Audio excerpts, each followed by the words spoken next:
বিগত 4 বছরে নিজের বিধানসভা এলাকায় কাজের খতিয়ান তুলে একটি বই প্রকাশ করলেন বালুরঘাটের বিজেপির বিধায়ক তথা বিশিষ্ট অর্থনীতিবিদ ডক্টর অশোক লাহিড়ী। এদিন বালুরঘাটে একটি অনুষ্ঠানের মধ্যে দিয়ে তিনি তার এলাকার উন্নয়নের কাজের খতিয়ান, তার পুস্তিকা ও একটি ভিডিও মারফত তুলে ধরেন।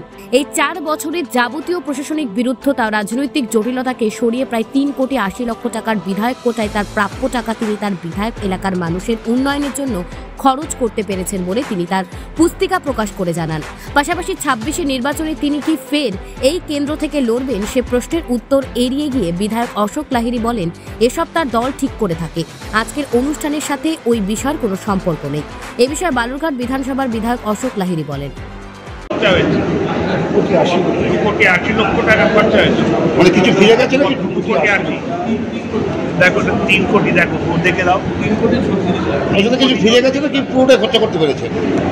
একটা জিনিস বলবো, জেলা প্রশাসনের কাছে যেহেতু আমার কোনো সুপারিশ ছিল না যে একে কাজ দিতে হবে ওকে কাজ দিতে হবে, কোনো জায়গায় আমি কোনো প্রতিষ্ঠানের নাম বলবো না, সেখানে দেখেছি যে রাম করছে না শ্যাম করছে তার উপর নির্ভর করবে এটা করবে কি। তো সেখানেও শেষ অবধি সেই বাধা অতিক্রম করতে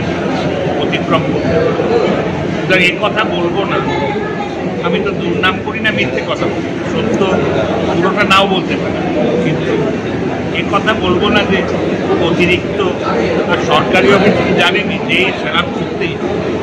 আপনি টিকিট নিয়ে বললেন যে টিকিটের জন্য নয়, কিন্তু যদি আপনাকে দল আবার এই বালুরঘাট বিধানসভা থেকে প্রার্থী হিসাবে দাঁড় করে, আপনি কি সেখান থেকে লড়বেন? এইসব ব্যক্তিগত প্রশ্ন কেন জিজ্ঞেস করবেন? এটা দেখুন, নদীর কথা নদীর, পার্টি আমাকে টিকিট দেবে কি দেবে না জানি না, দিলে লড়বে। আমি কি আবেদন করবো না করবো না সেটার উপর নির্ভর করবে। বালুরঘাট থেকে রিপন ভৌমিকের প্রতিবেদন, নিউজ টুডে।